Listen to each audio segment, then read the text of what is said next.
Dios me los guarde a todos ustedes. Qué bueno que están allí en sintonía con esta programación. Yo los bendigo en el nombre del Señor. Y en el día de hoy quiero compartir con ustedes una palabra. Todos nosotros sabemos que necesitamos a Jesús urgentemente. Necesitamos a Jesús en nuestras reuniones. Necesitamos a Jesús en nuestro país. Necesitamos a Jesús en nuestra historia. Necesitamos a Jesús en nuestros hogares. Necesitamos a Jesús en nuestras reuniones. Necesitamos a Jesús. Aleluya. Y nosotros los ministros, los hombres de Dios, tenemos que llevar a Jesús hasta aquellos que no se acercan. Oh Dios mío, necesitamos que nosotros seamos llenos de pasión, de fuego, de dinamismo, de dinamita por dentro. Aleluya, para que compartamos la palabra de Dios a todos aquellos que van a creer, que van a ser salvos para la predicación de tus ministros, de tus hombres, de tus mujeres, de todos aquellos que están llamados a predicar el evangelio, que somos todos los que hemos creído. Gracias, Señor, yo así lo creo. Quiero compartir con ustedes esta palabra en el día de hoy, lo que el Señor me permita llegar. ¿Sabe? Nosotros sabemos que más de una oportunidad lo he compartido con ustedes, de que muchas veces se nos presentan a nosotros situaciones, dificultades, que es lo que la Biblia llama el día malo, Pero también hemos dicho que esas dificultades, esas situaciones, nosotros las podemos utilizar para la gloria de Dios y para sacar ventaja a nuestro favor. Pero también no es menos cierto que muchas veces las dificultades se nos presentan en la casa, se nos presentan en el hogar, en la familia, en nuestras relaciones más cercanas. El diablo, que no es amigo de nadie y que odia a todo el mundo y odia todo lo que Dios ha establecido, por tanto, odia la estabilidad familiar y el orden. Y por tanto, se va a inventar cualquier desacuerdo para aumentarlo como con lupa, para que salgas del calor de tu hogar y así ponerte a vagar sin rumbos, creyendo a cantos de sirena de que otras personas que te acaban de conocer y que en realidad no te conocen, te van a querer más que aquellos que por mucho tiempo y a pesar de conocerte, aún así te quieren. Muchas veces nosotros nos dejamos llevar de cantos de sirena. Hombres, yo conozco hombres y hombres de Dios.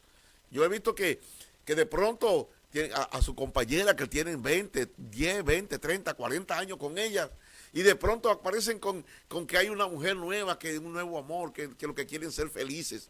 No, hermano, el Señor reprenda al diablo. Eso es el diablo. Eso es el diablo. Nosotros tenemos que conocer que el diablo se ha levantado para traer discordia y dividir y sacarte del calor del hogar. Una de las cosas que más me preocupa es que el diablito, el Señor lo reprenda, involucra a la iglesia. Y entonces muy pronto buscan a terceros a quien culpar, que sea el líder, que sea el consejero. Y al final de la culpa, el pastor y Dios pagan todos los platos rotos. Yo recuerdo que hace muchos tiempos atrás, una parejita llegó para que yo le diera consejería, para que yo le hablara. Y como no, le comencé a dar consejería. Y ustedes saben que cada consejero tiene su propio librito para impartir la sabiduría que Dios le ha dado en términos de consejo, estamos hablando. Pues yo tratando de ser equilibrado, le daba la razón en algunas cosas al varón, en otras cosas se la daba a la damita.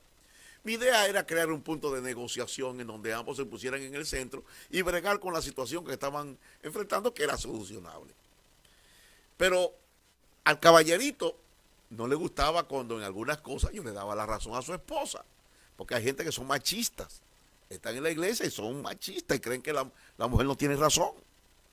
Y ella me decía en privado no solamente lo que él opinaba allí, sino lo que decía de mí, lo que él pensaba de mí y lo que él decía en privado de mí. Mire, déjeme decir, es verdad que aquella damita tenía problemas, ¿sí? Era desordenada, era una persona con poco aseo, no le gustaba limpiar la casa, no le prestaba atención a la limpieza. También era cierto que el marido era un manipulador. Y yo al final, de tanto oírlo y oírlo repetir, y cada vez que venían repetían la misma cosa y volvían a regurgitar los mismos problemas, y sabiendo lo que él expresaba de mí por la espalda, un día me cansé y dije, "Oh, lo voy a referir a un consejero profesional". Y lo referí a un consejero profesional, a un amigo. Y ustedes saben que los consejeros cobran por horas. Y la primera consulta le salió por casi $500. Porque cuando el experto le dijo, se le acabó su tiempo, ellos siguieron hablando como lo hacían conmigo. Pero a que no sabe quién terminó pagando los platos rotos. Yo, el pastor. Porque entonces comenzó a hablar de mí porque yo lo mandé a ese tipo para que le sacara su dinero. Ustedes ven, al final la culpa no es del diablo, al final la culpa no es de su mala actitud, al final la culpa no es de ellos que no arreglan su problema, sino del pastor. Porque al final quien paga es quien lo que ha hecho es tratar de ayudarle. Pero la gente no quiere un consejero, la gente no quiere un padre, y lo que quiere es un amigo que le diga lo que ellos quieren oír. Mire, había un lugar en Betania que hubo una crisis que terminó en muerte. Lázaro era parte de la familia, pero si ustedes se ponen a leer la Biblia, nunca Lázaro estaba presente cuando el Señor llegaba. El Señor se presentaba y llegaba y allí no estaba Lázaro. No ve usted la historia. Se menciona a Simón, se menciona a Marta, se menciona a María, pero no se menciona a Lázaro nunca, que estaba allí. Y de hecho, un día murió Lázaro, cuando Jesús no estaba allí, murió, y Jesús estaba en la cercanía. Y las hermanas lo mandaron a buscar y le dijeron a Jesús, el que tú amas está enfermo de muerte, ven para que venga. Y el Señor no salió. Dijo, está bien. Pero fue 4 días después. Entonces, cuando Jesús llegó, ya lo habían enterrado. Al enterarse de que Jesús había llegado, las 2 hermanas salieron a verlo. Y ambas, cuando lo vieron, le dijeron lo mismo. Si hubieras estado aquí, mi hermano no hubiera muerto. ¿Usted ve? Ahora, ¿de quién es la culpa de que se murió el tipo? Si hubieras estado aquí, si el pastor hubiera estado aquí, si el Señor hubiera estado aquí, si no, la culpa es eso. La gente se mata comiendo, la gente come cosas que no deben comer, hacen desarreglos que no tienen que hacer, se meten en lugares donde no tienen que meterse y al final la culpa es de Dios.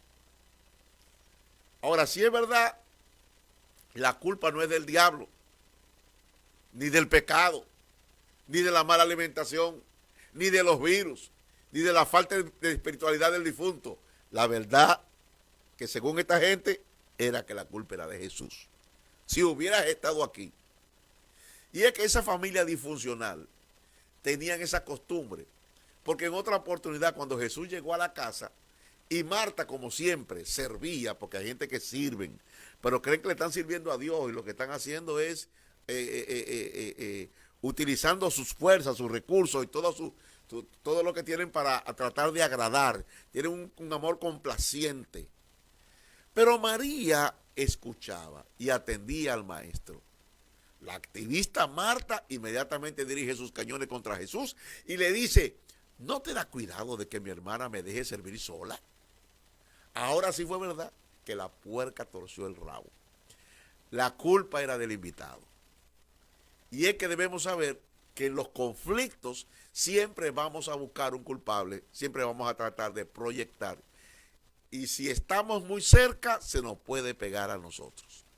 Es mejor que no se meta uno. Yo siempre recuerdo, siendo joven, yo lo he compartido en alguna otra oportunidad, y viviendo en la casa de un tío fallecido, que ya falleció, él se había casado con una mujer muy joven. Él era un hombre de unos 40 y tantos años. Y ella era una joven, tan joven como yo. Y que yo lo que tenía eran como 16 años, 17 años. Y él se casó muy joven, con esa muchacha muy joven. Era un hombre de la calle, un hombre dedicado al negocio de la prostitución. Ese era su negocio. Él tenía un famoso bar en mi ciudad donde me crié. Y entonces, pero yo vivía en la casa de él. Yo vivía en la casa de él.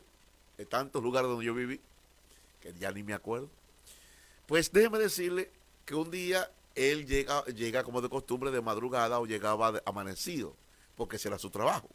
Y entonces la mujer lo revisa y parece que le volvió a otra mujer. Y cuando lo ya comienza, yo oigo el lío, yo oigo el problema que está sucediendo y los estrellones y las cosas. Y oigo que la mujer me llama. Y me llama a mí: Daniel, tráeme un cuchillo. El tío mío era él, no ella. Y ella quería que yo llevara un cuchillo para él matar a mi tío, para ella matar a mi tío. Entonces, después que terminaron de pelear, se arreglaron y qué sé yo cuánto, yo me hice loco y me quedé trancado en mi cuarto. Al otro día, ¿usted sabe lo que sucedió? Que ella me llamó y me dijo: ¿tú sabes por qué tú estás aquí? Porque yo quiero. Porque si yo hubiera querido, tú te hubieras ido de aquí. Y tú qué sé yo cuánto. Y tú eres un malagradecido. Y tú eres un ingrato. Y tú eres un qué sé yo cuánto. Digo yo: ahora se empató el juego, el culpable soy yo. ¿Usted se da cuenta cómo es la gente? La gente siempre está buscando a quién culpar por sus problemas que ellos no han resuelto. Dependiendo de nuestra actitud, la de los demás puede cambiar. La Biblia dice que la blanda respuesta quita la ira, mas la palabra áspera hace subir el furor. Eso está en Proverbios capítulo 15, verso 1. ¿Cómo resolvió Jesús el problema en Betania? Enfocándose en el problema y no en la gente. Eso es una regla básica de la consejería neutética. Nosotros tenemos que saber eso, que hay una consejería bíblica y hay una consejería que es secular, que está motivada muy por la conducta humana, y la psicología se ha encargado de conocer el comportamiento humano para que entonces la gente, prediciendo lo que va a ocurrir, trate de aportar solución. Pero cuando usted dice lo que Dios dice, es una consejería diferente. Y usted va a ser directivo, no solamente va a ser a insinuar o a aparentar o a sacar y a sugerir. No, usted dirige a la gente a que haga cosas. Entonces, pero Jesús nos manda a nosotros a enfocarnos en el problema y no en la gente, porque cuando nos enfocamos en la gente, vamos a encontrar que tienen muchos problemas. ¿Qué fue lo que Jesús le dijo? Lléveme a donde le pusiste. ¿Dónde que está el problema? ¿Quién era el problema? El muerto. Si había un muerto, lléveme donde está el problema. Llévenme donde lo pusiste, dijo Jesús. Y halló que el problema estaba encerrado y mandó a quitar lo que estaba ocultando la situación. Y habló al problema. ¿Me doy a entender? ¿Qué fue lo que el Señor dice? Lléveme a donde está. Señor, que ya hiede, que ya... Olvídate de las consecuencias, porque yo sé que hay situaciones que ya hieden. De tan viejas que son, ya hieden. Y hay cosas que están muertas y hay que sacarlo de la casa ya. Entonces, pero déjeme decirle algo. No te enfoques en la persona, enfócate en el problema. Entonces, lléveme donde está. Entonces, vio que estaba enterrado ya y que tenía una piedra en la boca de la entrada. Y dice: quiten la piedra. Vamos a quitar la piedra. Y entonces se dirige al problema y le habla al problema. Quítate, sal, entra, vuelve, vida. Y eso lo hizo el Señor. Mandó a quitar lo que estaba ocultando, el problema, y habló al problema. Cuando resolvió la dificultad, entonces dio directrices de qué hacer. Y le dijo: desatadle y dejadle ir. Pero en realidad, donde quiero enfocarme hoy es en el primer milagro que Jesús hizo durante su ministerio terrenal. Lo cual nos enseña algo. Que si la cosa no empieza con Jesús, pronto vamos a necesitar un milagro. Pero nosotros no estamos para vivir de milagros, sino para vivir en lo milagroso. Me explico. No es lo mismo ser sanado que vivir en salud. Y nosotros los latinos somos famosos porque solo ponemos candado después que nos han robado. No es lo mismo que te devuelvan lo que te robaron. Eso es un milagro. Pero es mejor que no te roben. ¿Cuántos saben de qué estoy hablando? Dios nos manda a vivir en la tierra prometida, no en el desierto. Por eso es que en el desierto es que están la mayoría de los milagros. Porque allí es que está el problema. Entonces, pero cuando Dios te dice: yo te voy a evitar todos los problemas si tú te llevas de lo que yo te digo. Y nos deja su palabra. Que eso es lo que la gente no entiende. La gente ve en la palabra de Dios como un estorbo para su vida. Ven en la palabra de Dios como: yo no me voy a estar dejando por lo que me diga un viejo libro que yo no sé qué lo escribió, y comienzan a decir todas esas cosas. Entonces te va mal. Después que te va mal, entonces entra en problemas, entonces estás buscando solución a tu problema.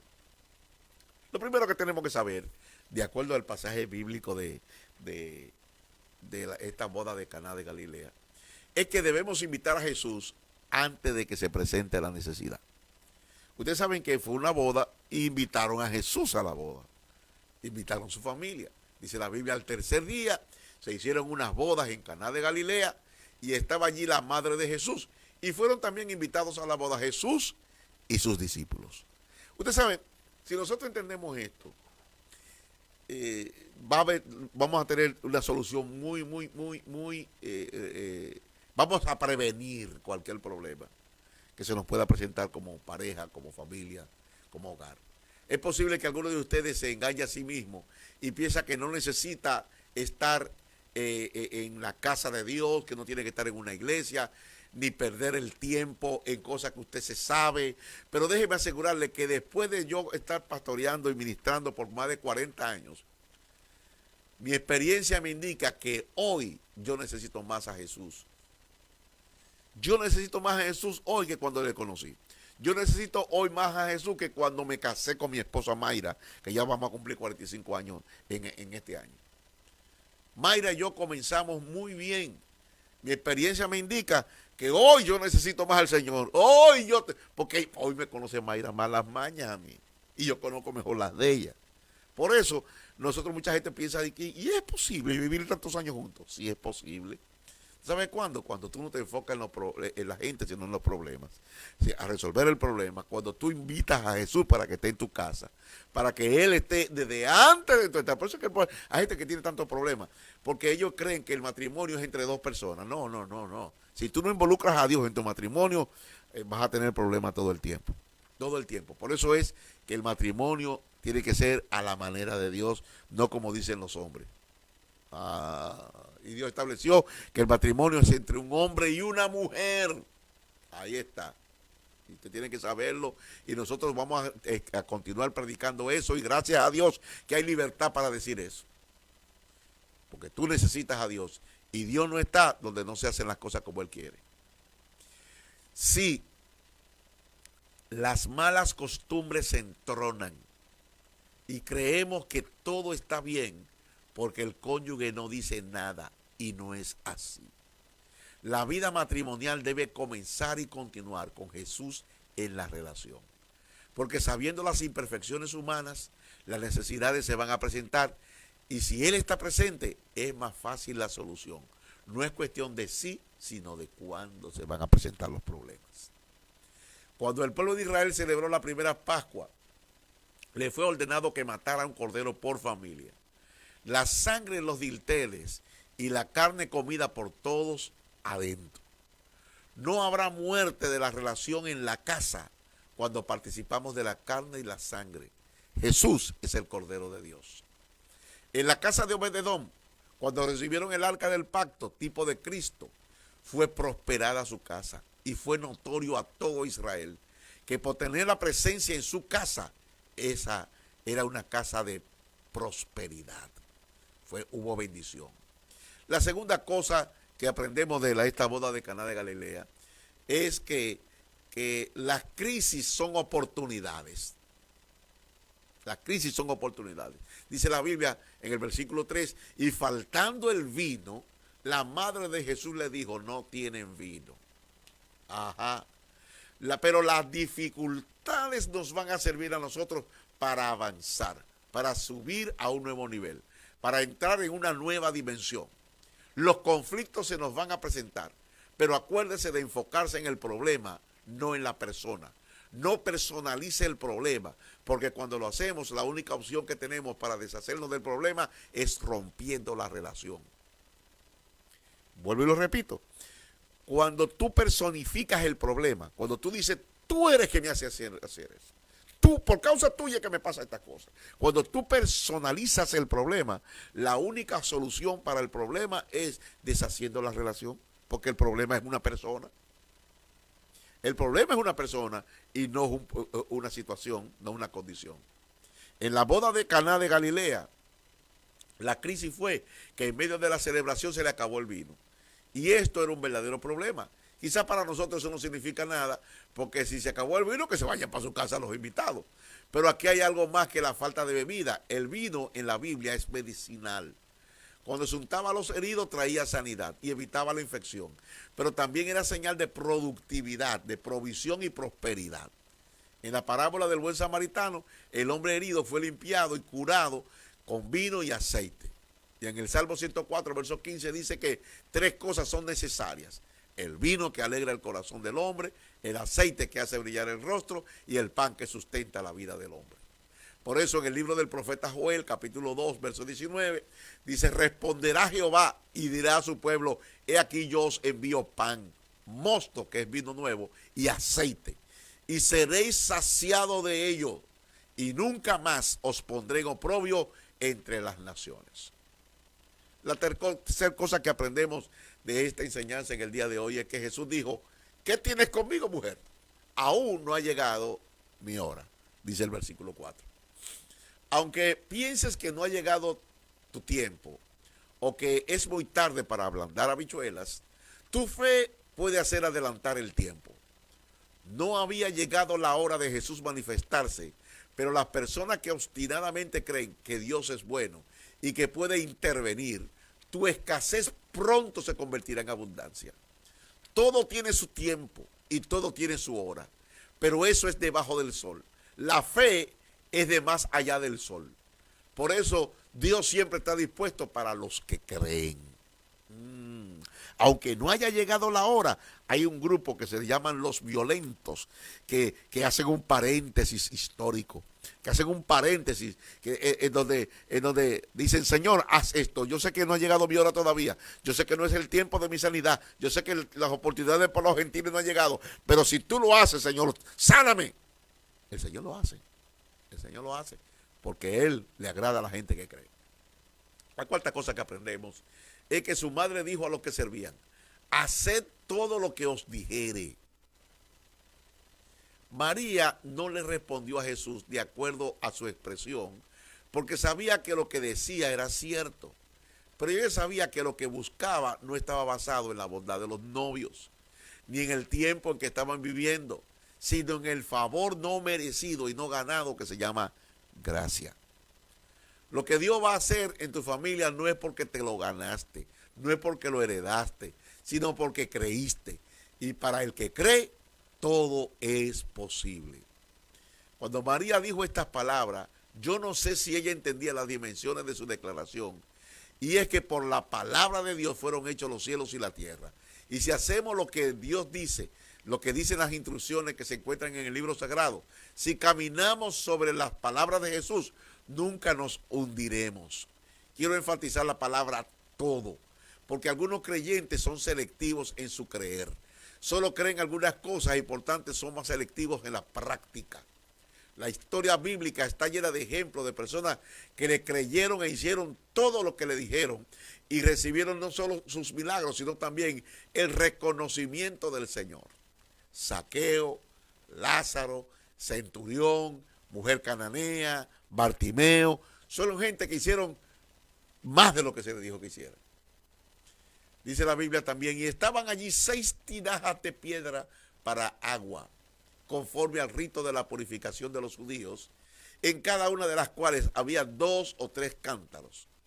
Jesús les dijo: llenad esas tinajas de agua. Y las llenaron hasta arriba. Eso es muy bueno saberlo. De esta parte podemos sacar varias enseñanzas, pero me quiero referir a 2. Primero, no pongas límites al poder de Dios. Vuelvo y lo repito, no ponga límites al poder de Dios, porque Dios es ilimitado. Como decíamos el domingo en el mensaje, cosas que ojo no vio, ni oído oyó, ni han subido a corazón de hombre, son las que Dios tiene preparadas. Hay cosas que ni te han pasado por la mente. Por eso es que tenemos que pedirle visión a Dios. Visión. La visión que te hace ver lo que Dios ve. Nuestras limitaciones son un impedimento para recibir todo lo que Dios tiene reservado para nosotros. Cuando Dios opera milagros, siempre sobra, y con el excedente Dios espera que vivamos. Yo no sé si usted se da cuenta, pero cada vez que Dios deja un excedente, con ese excedente, Dios te dice, con eso vive. Y hay gente que cree. Y cuando le creen a Dios, sobra más que para... No, yo no sé si usted me está entendiendo. Cuando tú le crees a Dios y tú lo que necesitas es una cosita, Dios te manda una cosita y dos cositas y tres cositas. Te manda cuatro para que coja. Y te va a sobrar. Y lo que te sobra, Dios te va a decir, vive con eso. Vive con eso. Y eso es así. Eso pasó con el aceite, con la viuda. ¿Ustedes recuerdan? Que le sobraron. Vive con eso. Vive con eso. Eso pasó con los discípulos cuando ellos multiplicaron los panes y los peces. Jesucristo dio la orden y por la palabra del Señor ellos actuaron y le sobraron 12 canastas para que vivieran con eso. Aleluya. Nosotros, mire, cuando le creemos a Dios, Dios opera lo milagroso y siempre sobra. Y con el excedente vamos a vivir. Unos vivirán mejor que otros porque creen más. No te quejes de que el otro está bendecido. No seas envidioso, no seas envidioso. Hay cuantos envidiosos por ahí porque venga gente que tienen mejor carro, que tienen mejor casa, que tienen mejor avión. Que tienen un excedente demasiado grande. Ajá. Y esa gente, mucha de la gente que yo oigo que se quejan de otra gente, no hacen nada. Sin embargo, eso de que ellos se están quejando, viven haciendo cosas a nivel internacional y alimentando a los pobres y atendiendo a los pobres y dando, bueno, tantas cosas que hacen. Pero el que es envidioso es así. La segunda cosa que aprendemos de este versículo es que para sacar vino, y el vino es tipo en la Biblia del Espíritu Santo. Por eso que cuando descendió el Espíritu Santo el día de Pentecostés, ¿qué fue lo que dijeron la gente? Estos están borrachos, están ebrios. Y entonces, ¿qué fue lo que respondieron los apóstoles? Estos no están llenos de mosto, o sea, no están llenos de vino. Ajá. Cada vez que se habla de vino, usted ve que lo compara con el Espíritu. El Señor dice también, el apóstol Pablo dice, que no seáis llenos de vino, no embriaguéis, porque en ese vino hay disolución. Pero hay un vino que es diferente, va a ser lleno del Espíritu. Del Espíritu. Pero para sacar vino, que es el Espíritu Santo, primero hay que poner agua. Y el agua es tipo de la palabra. Mucha gente quiere el Espíritu Santo, pero sin la palabra de Dios. Y eso no puede suceder así. La palabra de Dios es la que nos conduce a conocer mejor al Espíritu Santo. La tercera persona de la Trinidad. A algunas personas no les gusta que digan la tercera, pero es que en el orden está así. Primero el Padre, después el Hijo y después el Espíritu. En cuanto a la aparición en la tierra, ¿verdad? El Padre, el Hijo y después vino el Espíritu. No es que es cuestión de orden, no es cuestión de liderazgo, ni de dimensión, son una misma persona, pero en orden de aparición, con relación a nosotros que estamos limitados en el tiempo, primero conocimos al Padre, después conocimos al Hijo y después vino el Espíritu Santo, y todavía está con nosotros, qué lindo. Y el Espíritu Santo, que es el Espíritu de Cristo, nos ha dado a nosotros a conocer al Hijo y a conocer al Padre. Aleluya, eso es así. Entonces, cuando el maestresala probó el agua hecha vino, sin saber él de dónde era, dice la Biblia, aunque lo sabían los sirvientes que habían sacado el agua, llamó al esposo y le dijo, todo hombre sirve primero el buen vino, y cuando ya han bebido mucho, entonces el inferior. Mas tú has reservado el buen vino hasta ahora. Ay, ay, ay, ay, ay, ay, ay, ay. Eso está en el versículo 9 y 10. Los milagros de Jesús resisten la prueba de los expertos. Hay mucha gente que dice, no, yo no voy al médico para aquello cuanto. Si Dios te sanó, tú puedes ir al médico que él te va a certificar de que lo que él te había diagnosticado antes, ahora no lo tienes. Yo le creo a Dios. Amén, amén, amén, amén, amén. Los milagros de Jesús resisten la prueba de los expertos. Dios ha reservado lo mejor para ti y tu familia para este último tiempo. Si crees que ya se te fue el tren, no. Ahora es que viene lo mejor. Lo mejor está por venir. Muchas familias pierden el interés cuando han terminado de criar a sus hijos. Así es. O porque lo que los unía ya no está. Eso no tiene que ser así. Si tu matrimonio se ha aguado, no te preocupes que el Señor convierte el agua en vino. ¡Ay, santo! Deja que la presencia de Dios inunde tu matrimonio. Este principio de señales hizo Jesús en Caná de Galilea y manifestó su gloria y sus discípulos creyeron en él. La prioridad del Señor es la familia. Así es. Yo creo que todo comenzó con la familia y va a terminar con la familia. Por eso el diablo se ha inventado tanta basura en estos últimos días y siempre ha habido gente distorsionada, pero nunca se le había antojado usar una institución que es divina y que es religiosa como el matrimonio para justificar las aberraciones humanas, del pecado humano. Yo creo que antes del fin habrá un gran avivamiento familiar. Por ello es que el profeta dice en Malaquías capítulo 4, versos 5 y 6, he aquí yo os envío el profeta Elías, antes de que venga el día de Jehová, grande y terrible. Él hará volver el corazón de los padres hacia los hijos, y el corazón de los hijos hacia los padres, no sea que yo venga y hiera la tierra con maldición. Tú sabes, Dios va a manifestar su gloria en estos últimos tiempos y la gente lo va a ver en la familia. Y Dios va a hacer que muchos hijos que se han apartado de sus padres vuelvan. Y muchos padres que se han olvidado de los hijos vuelvan y reconozcan lo que han hecho mal. Y haya bendición. Porque cuando no, los hijos maldicen a los padres y los padres maldicen a los hijos. Y cuando viene a ver se vuelve un caos la familia. Pero tú sabes qué, cuando Dios manifiesta su gloria en los hogares, sus discípulos creerán en él. Cuando la persona destituida cree, recibe la capacidad de ver la gloria de Dios. Por eso que en Juan capítulo 11, verso 40, dice, no te he dicho que si crees, verás la gloria de Dios.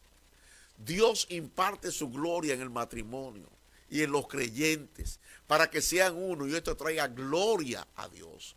En Juan 17, 22 dice, la gloria que me diste yo les he dado para que sean uno, así como nosotros somos uno. Cuando estamos en unidad, cuando somos uno, tenemos la naturaleza de Dios porque Él es uno. Y somos por lo tanto la iglesia, el cuerpo de Cristo. Si no hay unidad, no hay reproducción, no hay gloria. En Juan 15, 8 dice, en esto he glorificado mi Padre, en que llevéis mucho fruto y seáis así mis discípulos. Hay dos formas como la gloria de Dios se manifiesta en el matrimonio. La Biblia dice, maridos, amad a vuestras mujeres, así como Cristo amó a la iglesia y se entregó a sí mismo por ella, para santificarla, habiéndola purificado en el lavamiento del agua por la palabra, a fin de presentársela a sí mismo una iglesia gloriosa, que no tuviese mancha ni arruga ni cosa semejante, sino que fuese santa y sin mancha. Así también los maridos deben amar a sus mujeres como a sus mismos cuerpos. El que ama a su mujer a sí mismo se ama, porque nadie aborreció jamás a su propia carne, sino que la sustenta y la cuida, como también Cristo a la iglesia. El hombre y la mujer fueron creados para que voluntariamente se amasen el uno al otro y se comprometieran a cultivar ese amor, respondiendo a los intentos del otro por satisfacerle. Una de las definiciones más completas, de acuerdo al concepto bíblico, se la escuché a un profesor de secundaria acerca del amor. Él decía que es un salirse de sí para entregar el propio yo al ser que se ama. El amor se ajusta a la ley de la siembra y la cosecha.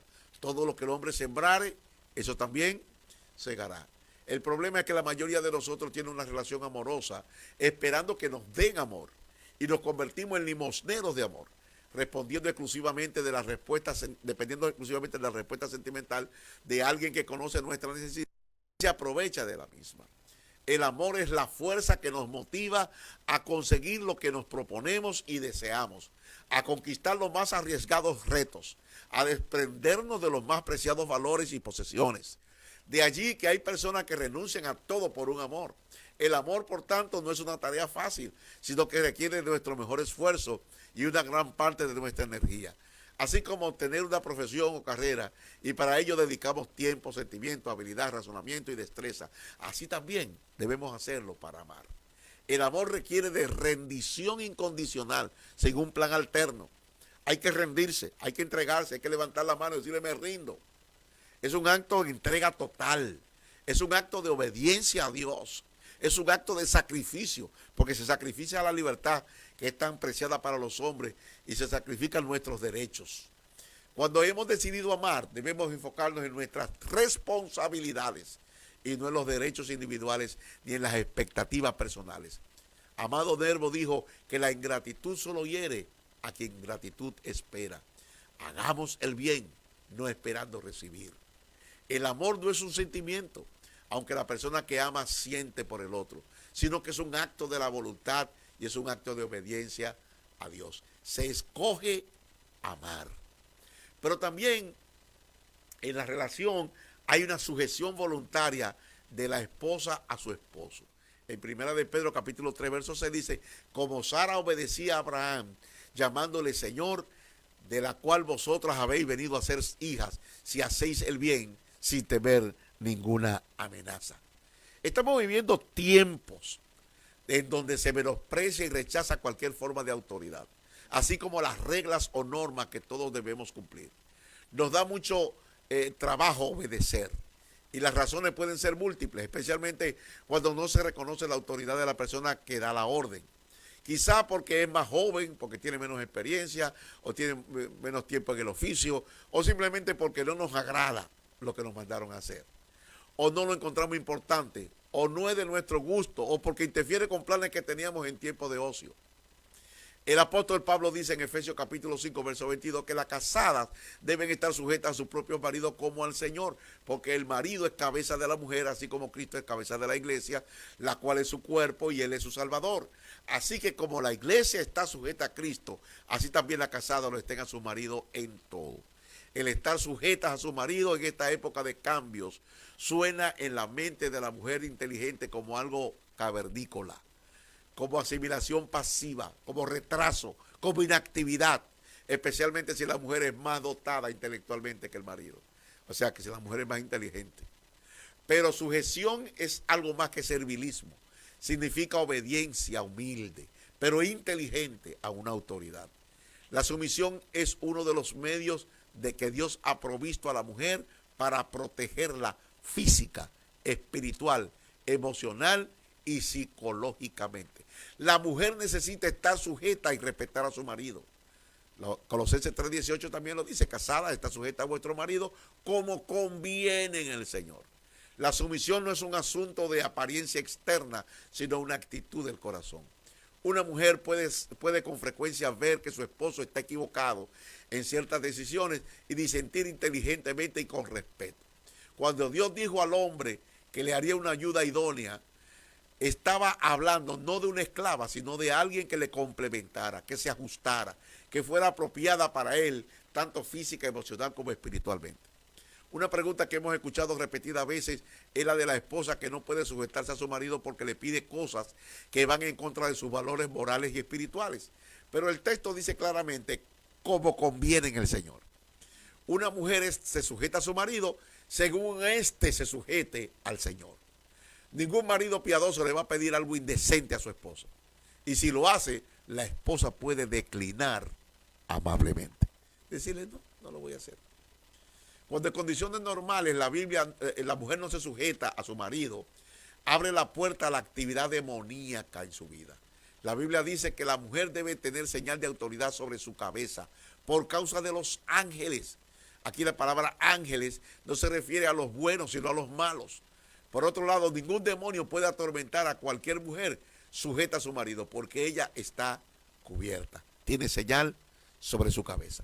Quiero recordarle que si nosotros queremos tener autoridad en el mundo espiritual, tanto el hombre como la mujer debemos de llenarnos de sabiduría para no quedarnos sin cobertura y no ser avergonzados por nuestros enemigos. Usted sabe, la Biblia habla del hombre también porque nosotros decimos siempre la mujer sabia edifica su casa, pero oiga lo que dice la Biblia para los hombres.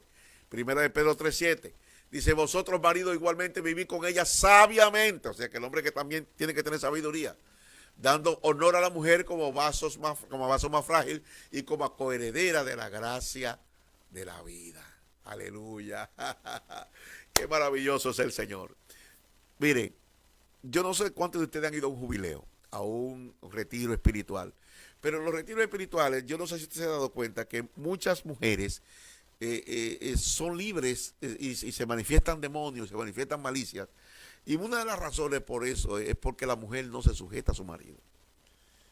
Y hace cosas a veces que son de mujeres que no están sujetas. Y entonces le abren la puerta a la actividad demoníaca.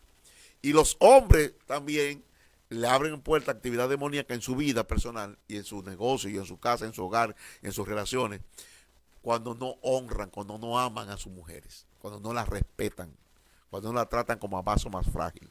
Y la fragilidad no tiene que ver con la debilidad. La fragilidad tiene que ver con mientras más costoso es la piedra, más frágil es. Alaba.